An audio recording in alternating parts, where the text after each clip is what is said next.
Bonjour à tous et bienvenue dans ce nouvel épisode de Fan Club Podcast. On se retrouve aujourd'hui avec un épisode ultra dense puisque la semaine dernière vous avez eu un épisode qui était préenregistré, donc on a 2 semaines de news à revoir. Mais c'est ok, on va y arriver. Je vais essayer d'être concise, mais vous me connaissez, c'est pas vraiment mon fort. Une fois que je suis lancée, un peu dur de m'arrêter, mais allons-y. Déjà, la première chose que je vais aborder, c'est l'Open d'Australie. J'en avais parlé dans le premier podcast juste avant le commencement avec quelques prédictions, même si je vous l'avais dit, j'étais pas trop capable de savoir ce qui allait se passer. Mais peut-être un petit retour qui annonce certaines choses pour la saison. Déjà, ce que j'ai adoré, c'est qu'on a pu voir côté féminin des nouveaux talents chez les femmes, notamment Mboko, qui est une pépite qui a un peu commencé à vraiment se faire remarquer fin de la saison dernière. Et là, elle est quand même allée assez loin dans cette Open d'Australie. Je crois que c'était son premier grand chelem, en tout cas sur le tableau principal. Donc, j'ai hâte de voir ce qui se passe pour la suite de la saison pour elle. Également Jovic qui a jamais été aussi loin en Grand Chelem, elle a été plutôt habituée à se faire éliminer en 32e et là elle a réussi à éliminer Paolini et aller jusqu'en quart, donc c'est quand même assez impressionnant. Et surtout la grande révélation féminine de cette Open Australie, c'est notre française Ksenia Efremova qui a gagné le Grand Chelem junior. Donc c'est fou parce que c'était pas arrivé depuis hyper longtemps. Donc trop cool. J'ai un peu hâte de voir quand est-ce qu'elle va pouvoir intégrer le grand chelem principal. Et ouais, hein, franchement, ça, c'est de bon augure pour notre petite génération française. Ça fait trop plaisir. Maintenant, voilà, tout le temps la même problématique, essayer de garder ses talents et les faire évoluer. Donc, trop hâte. Également, quelques petites déceptions, notamment pour Goff, qui s'est fait éliminer par Svitolina. Alors, j'étais un peu mitigée parce que moi, Goff, je l'adore. Mais Svitolina, moi, je suis grave pour elle parce que c'est la meuf de Gaël, mon fils. Elle date ça. Donc, franchement, elle a fait un super beau parcours. Et au niveau de la finale, je pense que vous avez sans doute pu voir des images de notre gagnante qui était Rybakina. Honnêtement, Rybakina, moi je pense que c'est l'équivalent de Oscar Piastri en termes de tennis féminin, puisque c'est la nonchalance incarnée, littéralement. Genre elle a gagné son deuxième grand chelem, elle a gagné sa finale, et on m'a dit qu'elle avait juste gagné un match lambda, genre. Mais moi, j'adore, personnellement. J'adore mes petits introverts. Donc voilà. Et du coup, si vous connaissez pas Rybakina, elle avait aussi gagné le Wimbledon de 2022, il me semble. Donc voilà. Et puis face à elle, il y avait Sabalenka, qui était à sa 4e finale de suite à l'Open d'Australie et sa 2e défaite d'affilée. Donc c'est un peu dur, mais honnêtement, moi, j'aime pas trop Sabalenka, donc je suis ravie avec l'issue. Voilà pour le tableau féminin. Au niveau du tableau masculin, écoutez, on a eu quelque chose d'assez impressionnant puisque le carré final était littéralement 1, 2, 3, 4. Donc on avait le premier contre le troisième et le deuxième contre le quatrième. Les deux demi-finales étaient topissimes. Franchement, des matchs de qualité et particulièrement Carlos contre Zverev. Après, voilà. Voilà. Moi, j'ai pas envie de rentrer dans les détails de Zverev. Et je vais juste dire que il a encore mal parlé de Carlos et Sinner. Il a encore dit qu'on les favorisait. D'abord parce que Sinner, il y a eu des fortes températures et ils ont décidé de fermer le toit au milieu du match quand il commençait à avoir vraiment du mal à jouer et à être atteint par la chaleur. Et du coup, il y a eu tout un débat sur est-ce qu'il faut faire ça, est-ce qu'il faut pas faire ça, parce que normalement, on n'est pas censé fermer un toit mid-match pour des raisons de température. Genre pluie, ouais, mais pas température, je crois. Je suis pas au point sur toutes les règles, mais voilà, donc il y a eu tout un débat. Moi, perso, je m'en fous parce que Sinner, c'est mon chouchou, donc personnellement, ça m'a aidé. Et puis il a aussi parlé, notamment pendant sa demi-finale, puisque Carlos a commencé à avoir des crampes quand ils jouaient ensemble, enfin contre Zverev et Carlos. Et il a eu une aide médicale. Sauf qu'en réalité, dans le règlement, il n'y a pas le droit d'avoir une aide médicale pour des crampes. Sauf que en application, cette règle n'est jamais n'est jamais respectée, puisque à chaque fois que les gens ont des crampes, ils ont une aide médicale. Et du coup, ça aurait été plus bizarre que Carlos ait pas d'aide plutôt qu'ils reçoivent de l'aide. Donc Zverev, il a juste les grands morts parce qu'il dit qu'ils sont favorisés, alors qu'en fait, c'est juste lui qui est gros rageux. Donc voilà. Et au final, celui qui a été le plus favorisé, mais ça c'est pas par l'organisation du tournoi, mais en réalité c'est Djokovic, parce qu'il a eu full de la chance. Il a 2 matchs où il a pas gagné de 7. Donc il y en a un où son adversaire a abandonné avant le début du match, et un deuxième où donc c'était contre Musetti, qui a abandonné au bout du début du 3e set, alors qu'il avait gagné les 2 premiers sets. Donc clairement, Djokovic était parti pour perdre. Et il est arrivé en finale en n'ayant pas joué 2 matchs quand même. Enfin, vous avez compris ce que je voulais dire. Voilà. Donc on arrive ensuite à cette fameuse finale Djokovic contre Carlos Alcaraz. Le roi de l'Open d'Australie contre celui qui manque uniquement ce grand chelem pour avoir le master grand chelem de sa carrière. Moi j'ai trouvé que la finale était moins belle que les 2 demi-finales. Mais je suis heureuse avec le résultat, même si en vrai, je pensais que j'allais vraiment être pour Carlos, mais pendant le match, en réalité, j'étais pour Djokovic. Et j'explique pourquoi. Je pensais être une Sin Caras girly, mais en réalité, pas du tout, puisque Carlos avait donc cette occasion et cette opportunité d'obtenir donc tous les grands chelems, de gagner tous les grands chelems, et il allait le faire avant Sinner. Sinner, il lui reste plus que Roland Garros. Et du coup, j'étais en mode, bah non, il y a pas moyen. Et malheureusement, il a gagné, quoi. Du coup, j'étais un peu pour Djokovic, mais vas-y. C'est pas grave, je suis quand même contente pour Carlos. Et puis de toute façon, Sinner, il va gagner Roland Garros, donc c'est ok. Donc voilà. Et d'ailleurs, Carlos Alcaraz est le plus jeune à avoir gagné les 4 tournois dans sa carrière. Donc voilà. Et d'ailleurs, j'ai envie de dire que Carlos Alcaraz, il aim for the mountains. Il est allé sur le toit du monde.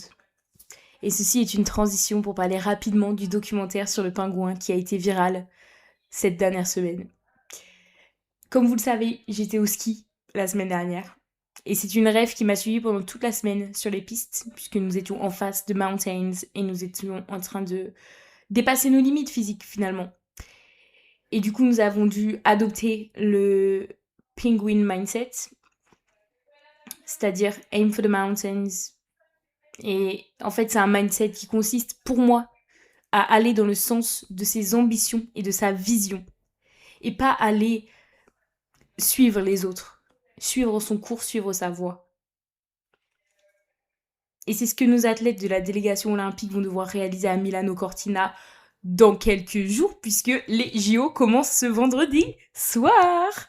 Excellente transition, oui je sais. Parlons-en dès maintenant, jingle. Whoa, oh, oh. Alors, qu'est-ce que je vais suivre particulièrement au JO ? Côté français, déjà, il y a le biathlon qui va être emmené par QFM, Quentin Fillon-Maillet. J'espère que cette fois, ça va aller. Il a une histoire compliquée. Je sais que l'équipe a fait un reportage sur lui ce week-end. Je l'ai regardé en travers et je trouvais ça hyper intéressant. Donc si vous voulez le connaître, parce que c'est quand même, je pense, quelqu'un de très symbolique dans cette délégation française, donc n'hésitez pas à vous renseigner sur vous. Comme j'ai dit, j'ai pas trop le temps, donc au final je vais pas pouvoir faire un deep dive dans tout le monde, mais voilà. Je vais aussi beaucoup suivre côté français le patinage avec la paire de danse sur glace Fournier, Baudry et Cidron. On en a déjà un petit peu parlé il y a 2 semaines de cette paire, puisqu'il y a eu malheureusement une querelle entre Cizeron et puis son ancienne partenaire Papadakis. Une querelle, c'est pas du tout le mot adapté, puisqu'il y a vraiment des accusations assez lourdes et surtout des procédures en place. Donc voilà. Mais en tout cas, c'est une paire à quand même regarder parce qu'ils sont favoris dans leur catégorie. Et un autre grand favori, c'est Adam Chow, qui a malheureusement pas vraiment ses chances pour être premier, puisqu'on en parlera après de qui va être premier au patinage artistique, mais il a des grandes chances de podium. Je pense que j'en avais parlé l'année dernière quand j'avais fait un épisode sur le championnat du monde de patinage. Mais globalement, c'est celui qui a pris le risque de faire la figure interdite au patinage artistique, qui est le salto. C'était une figure qui était interdite depuis vraiment plusieurs dizaines d'années, et pour lui, c'était quelque chose de ridicule. Donc, il a décidé de l'intégrer dans son programme pendant une saison entière. Et à la fin de cette saison, ils ont autorisé de faire cette figure. Donc maintenant, le salto avant est autorisé. Et du coup, il a accepté de perdre des points pour faire cette figure afin de faire avancer son sport. Et je trouve ça hyper beau. Donc n'hésitez pas à aller le suivre. Donc c'est vraiment les deux disciplines que je vais suivre côté français. Après, c'est vrai que je suis un peu moins renseignée sur les autres disciplines où est-ce qu'on peut être fort. Au hockey sur glace, je pense qu'il faut s'attendre à rien. Donc voilà. Et quand même, en patinage artistique, je vous en ai vite fait, j'ai abordé vite fait le sujet, là, je viens d'ouvrir une porte, mais il y a le quad god, Ilya Malinin, qui est l'américain qui va absolument détruire le monde. Il faut absolument que vous m'écoutiez sur ce sujet. On l'appelle quad god, mais en vrai, lui aussi, il s'auto-appelle quad god. C'est un américain, donc on peut pas lui en vouloir d'être égocentrique. Pourquoi quad god? Quad, parce que quadruple, il fait 4 tours en l'air. God, c'est le dieu des 4 tours. Parce que donc chez les hommes, c'est assez courant de faire des sauts quadruples, des quadruples sauts. Mais lui, il en fait énormément. C'est-à-dire qu'il c'est le dieu de ça. Et il est genre invincible depuis 3 ans. Il a battu des records de points. Là, je crois que ce début d'année, il y avait les championnats nationaux américains où il a battu le nombre de sauts, de quadruples sauts dans une chorégraphie. Il en a fait 7. Voilà. Et c'est la première fois qu'il fait des JO parce que je crois qu'en 2022, il n'était pas qualifié. Ou je suis pas sûre en fait de ce qui s'est passé. Mais en tout cas, il n'a pas gagné, enfin, il a rien fait, quoi. Genre, il a pas de résultat. Donc, je sais pas si c'est parce qu'il s'est chié dessus ou bien c'est parce qu'il n'était pas qualifié, juste. Mais là, depuis 3 ans, le gars, il domine entièrement sa discipline. Donc, c'est maintenant ou jamais, quoi. Voilà. Et puis, côté hockey sur glace, du coup, je reviens sur le sujet, c'est vraiment n'importe quoi, là. J'ai très mal dit les choses. Mais côté hockey sur glace, moi, j'aimerais une nouvelle fois avoir USA-Canada et que le Canada regagne. J'adore quand le Canada gagne contre les États-Unis. C'est genre mon péché mignon. Voilà. Et sachant que le Canada a gagné le tournoi des 4 nations, donc qui est le tournoi qui rassemble les États-Unis, le Canada, la Suède et la Finlande, il me semble. Donc ils ont gagné celui de cette année en finale contre les États-Unis. Donc voilà, peut-être que c'est de bons présages pour mes pronostics.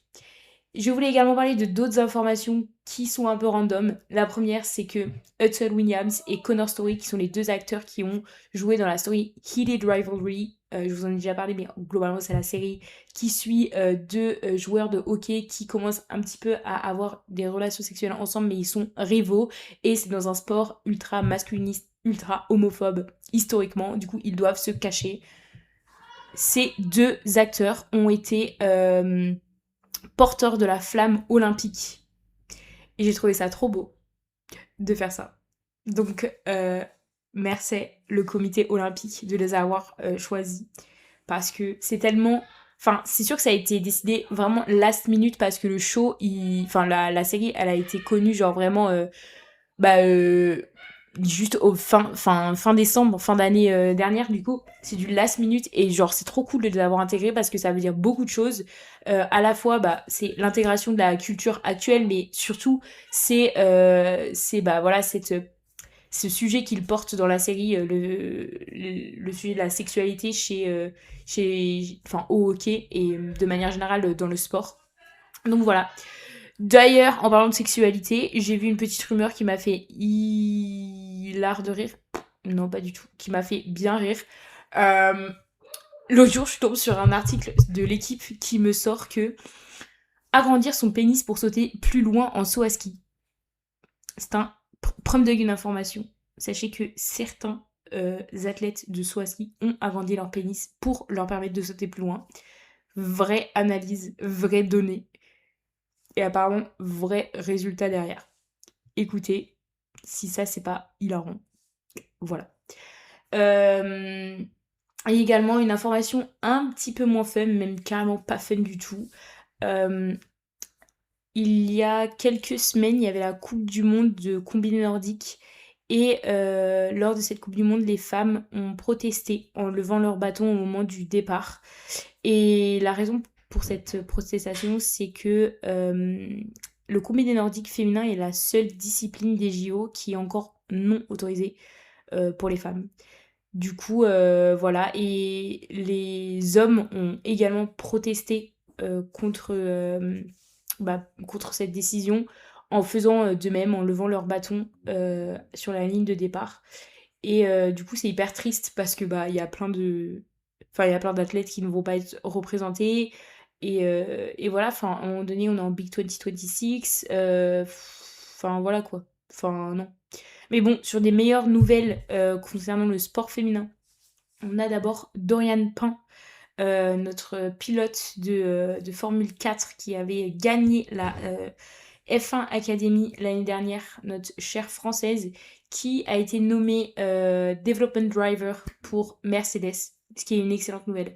Puisque les Development Drivers, c'est du coup ceux qui participent aux tests à la place et en plus des pilotes de base. Et du coup, c'est cool parce que ça l'a fait vraiment avancer sur le chemin de la F1. Ça va lui faire permettre aussi de tester un peu la Formule 1 parce que c'est quand même autre chose que la Formule 4. Donc c'est vraiment cool pour elle et je pense que c'est l'une des seules pilotes féminines qui a ce poste actuellement. Donc voilà, c'est trop cool. Et la deuxième nouvelle un peu sport féminin, c'est que je fais un petit update sur le dossier Trinity Rodman, qui était cette footballeuse qui posait un petit peu problème parce que elle pouvait changer de club, mais c'est une footballeuse américaine qui était dans la ligue américaine où il y a des seuils de salaire. Euh, et, euh, et en fait, dû par sa notoriété, elle avait des propositions de contrats en Europe avec des montants beaucoup plus gros, sauf que c'était vraiment un risque pour la Ligue de la perdre parce qu'elle représente vraiment beaucoup pour elle, pour la Ligue. Et finalement, elle a réussi à signer un contrat avec son équipe d'avant. Elle a renouvelé et elle est devenue la joueuse la mieux payée de la ligue et la deuxième joueuse la mieux payée du monde avec, je crois, un contrat de 1 million de dollars. Et ça a été possible parce que il y a eu un nouveau dispositif qui a été fait en décembre par la NWSL, donc la Ligue de soccer féminin des États-Unis, qui est le dispositif HIP, qui est maintenant surnommé la règle Trinity Rodman, puisque c'est elle qui l'a permis. Et en fait, c'est une règle qui autorise les franchises de la ligue à dépasser le plafond salarial qui a été fixé euh, à 1 million de dollars. Non mais en fait, j'ai dit n'importe quoi. 1 million de dollars, c'est pas le salaire de Trinity Rodman. Enlever cette information. Mais bon, le salaire, il est de 1 million de dollars, le plafond salarial. Et ils ont autorisé à le dépasser exceptionnellement pour conserver ou attirer certaines joueuses majeures qui notamment participent à la notoriété commerciale de leur franchise et surtout de la ligue et qui ont des distinctions individuelles, genre qui ont des prix. Voilà. Donc c'est quand même une excellente nouvelle. Et puis peut-être la dernière nouvelle, c'est que nous avons un commentateur de football, monsieur Bravo, qui a été licencié suite à un commentaire sexiste sur sur une joueuse du club Paris FC lors d'un match de Paris FC masculin contre l'OM. Il a dit: «Ah, elle n'avait pas l'air d'écouter, elle devait sans doute parler lingerie». Il a été renvoyé. Et là, ça me fait quand même un peu plaisir d'être en 2026. J'ai de l'espoir pour ma France. Oui, oui, oui, oui, oui. Oh, oh, oh. Da-da-dum, bidi-bam. Et cette semaine dans les charts, nous avons vu quelque chose de magnifique. Harry Styles qui était premier dans les charts des singles au Royaume-Uni, en même temps que Louis Tomlinson qui était premier dans le ranking des albums au Royaume-Uni. Attendez, j'ai dit au Royaume-Uni ou aux États-Unis? Dans les deux cas, c'était Royaume-Uni. J'ai niqué ma phrase de fou, alors que l'annonce était folle. J'adore, moi, deux des One Direction qui sont là en train de se partager le top 1, l'un pour l'album et l'autre pour le single, mais c'est exceptionnel, Louis Tomlinson qui a sorti How Did I Get Here? J'adore l'album, particulièrement la musique Imposter, la musique Sunflowers, qui est peut-être mon top 2 et qui me fait extrêmement rire puisque est-ce une référence à Harry Styles, puisque Harry Styles a aussi une musique qui s'appelle Sunflower dans son album Fine Line. Voilà, mais surtout, ma musique préférée, c'est Palaces. Ah, oh, ah,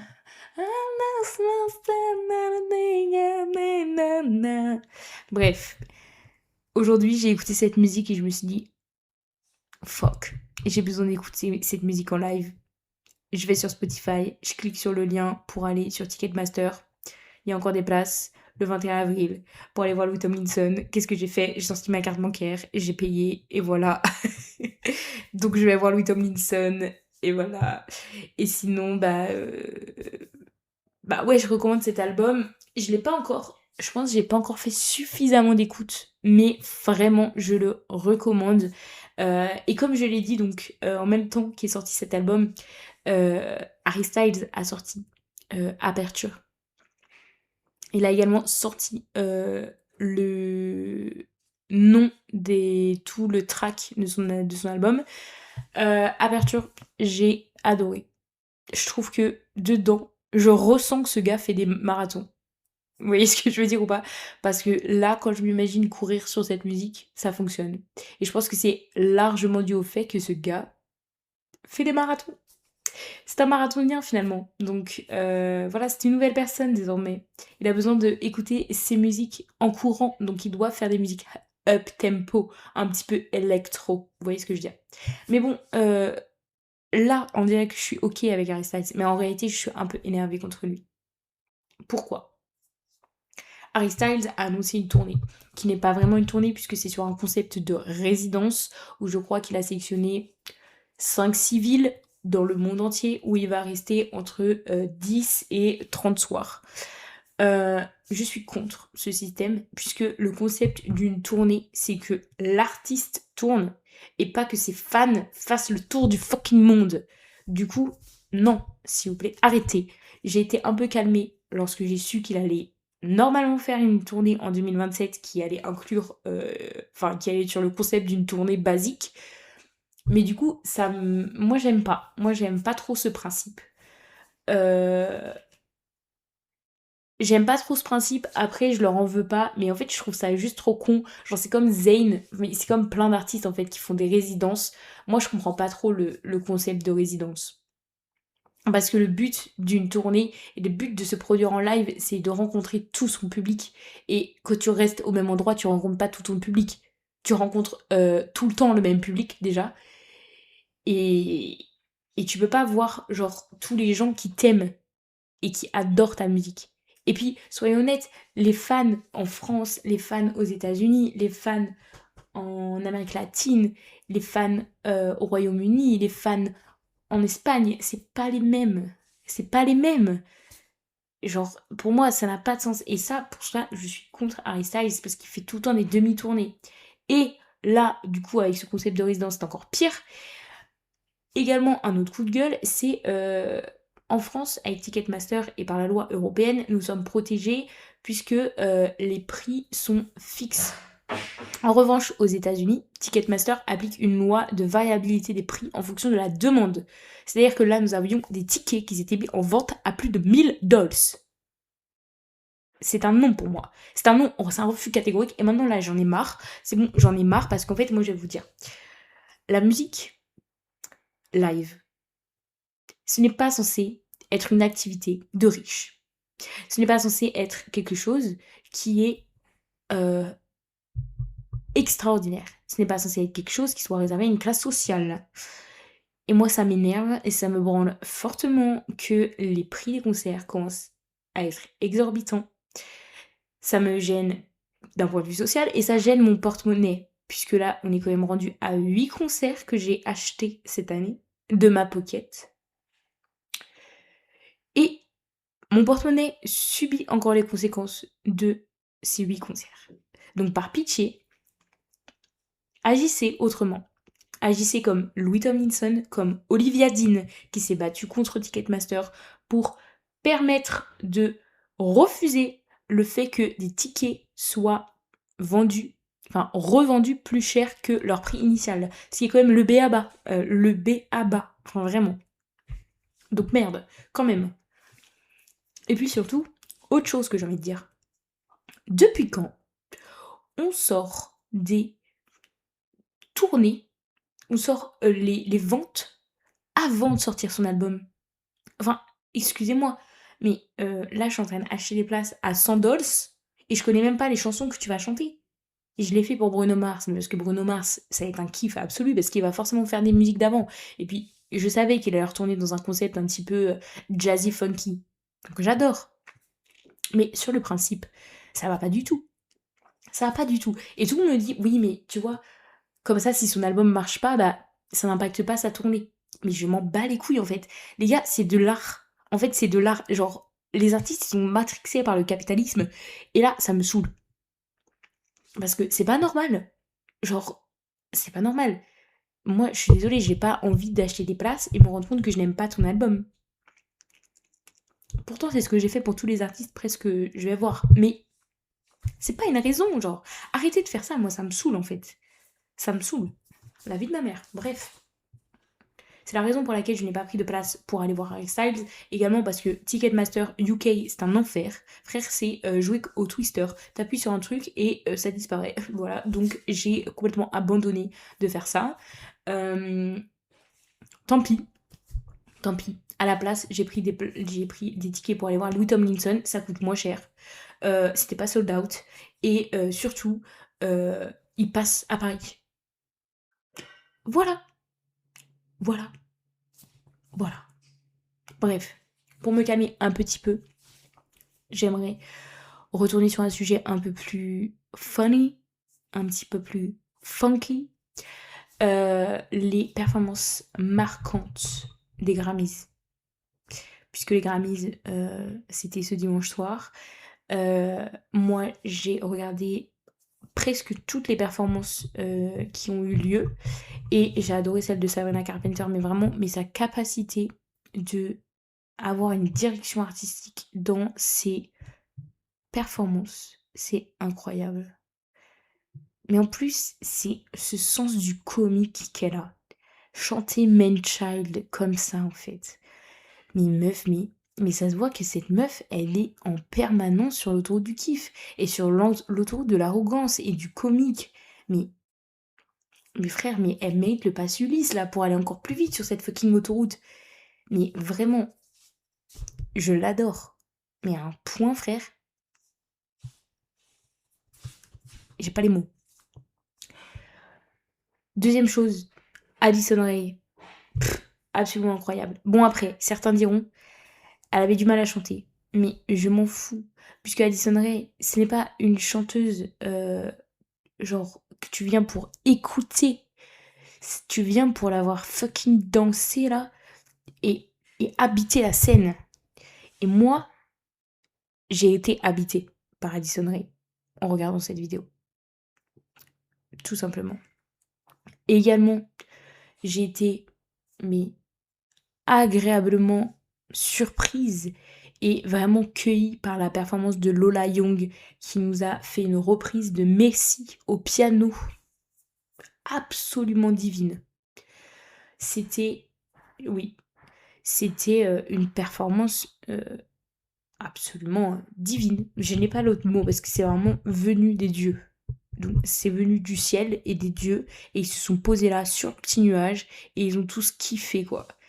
Et l'autre performance et la dernière performance que j'ai adorée, c'est Olivia Dean. Alors franchement, j'ai rien à dire à part le fait qu'elle nous a vraiment fait une performance Olivia Dean avec ses petits cuivres derrière elle, elle qui dansillote comme ça et Come be the man I need, tell me you got something to say, I want it. Vous avez capté, c'est vraiment du pur Olivia Dean en bijoux en bébé frère, extraordinaire. Et d'ailleurs Olivia Dean a obtenu le Grammy de Best New Artist. Voilà, mes plus grands espoirs ont été exaucés. Voilà. Sinon, au niveau des autres résultats un peu marquants, je vais aller très très vite, mais Bad Bunny a remporté Album of the Year. Moi, je pensais que c'était Lady Gaga qui allait gagner. Et au final, elle a juste eu meilleur album pop, je crois. Olivia Dean, comme je l'ai dit, Best New Artist. Nous avons eu une rédemption pour Billie Eilish, qui après son désastre de l'année dernière où elle n'avait rien gagné, elle a obtenu le Grammys de la meilleure chanson pour White Flower. Il y a également eu un autre braquage, c'est pour le meilleur enregistrement qui a été gagné par SZA et Kendrick Lamar pour Luther. Meilleure performance pop qui a été donnée à pour Messi à Lola Young. Et ça, je le comprends totalement. Une agréable surprise qui a vraiment fait un câlin à mon cœur. C'est que le meilleur duo pop, enfin la meilleure performance par un duo pop, a été attribuée à Ariana Grande et Cynthia Erivo pour Defying Gravity. Alors ça, pour le coup, je ne m'y attendais absolument pas. Moi, je pensais que ça allait être ah pata pate ah pata pate ah pata pate ah. Bref, donc je m'y attendais pas du tout.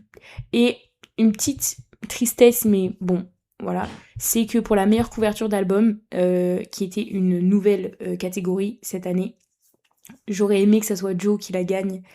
Avec sa couverture de The Crux, mais finalement c'est Tyler the Creator qui a gagné et franchement c'est mérité parce qu'elle est vraiment belle aussi sa pochette d'album. Et voilà, et au final les grands gagnants de la cérémonie c'était Kendrick Lamar qui en a eu 5 et Bad Bunny qui a aussi eu quand même pas mal de récompenses. D'ailleurs Bad Bunny je l'ai pas spécifié mais c'est quand même devenu le premier album, enfin son album est le premier album complètement en espagnol à gagner Album of the Year. Donc, bah, félicitations à toi. Tu mérites le fait que je vais te voir en concert et surtout tu mérites le fait que je vais adresser une chronique pour toi pendant plusieurs mois. Donc voilà, et Kendrick Lamar qui a refait un braquage après l'année dernière. Bah ouais, bah mérité en vrai. Ce gars c'est un king. Donc voilà, je me suis complètement trompée parce que moi je pensais que Lady Gaga allait tout rafler et au final pas du tout parce que je crois que sur ces 7 nominations elle a eu que 2 ou 3 Grammys donc c'est quand même pas énorme. Moi je pensais qu'elle allait avoir genre meilleur enregistrement et elle allait avoir meilleur album et bah, les équivalents dans les catégories pop et au final elle a pas eu ça du coup voilà. Mais écoutez, en fait, je m'aperçois que j'ai que 35 minutes de podcast. Et en fait, j'ai tracé ma route, les gars. Mais c'est fini. Et je pensais vraiment qu'il allait durer 1h30, les gars. Et au final, non. Bon, bah peut-être que j'aurais pu plus détailler au niveau des JO. Mais ne vous inquiétez pas. J'aimerais avoir la bande passante pendant ces 2 semaines pour bah, créer du contenu un peu plus quotidien et un peu plus régulier sur Instagram, sur les JO. Mais c'est vrai que peut-être qu'il faut que je m'organise en amont, chose que je n'ai pas faite en ce 2 février. Donc il me reste 4 jours pour trouver une solution. Mais j'aimerais vraiment...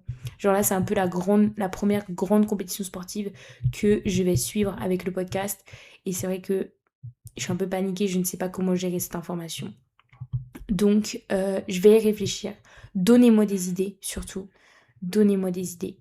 Et puis, on se retrouve la semaine prochaine. Voilà, je vous fais des bisous. Ciao!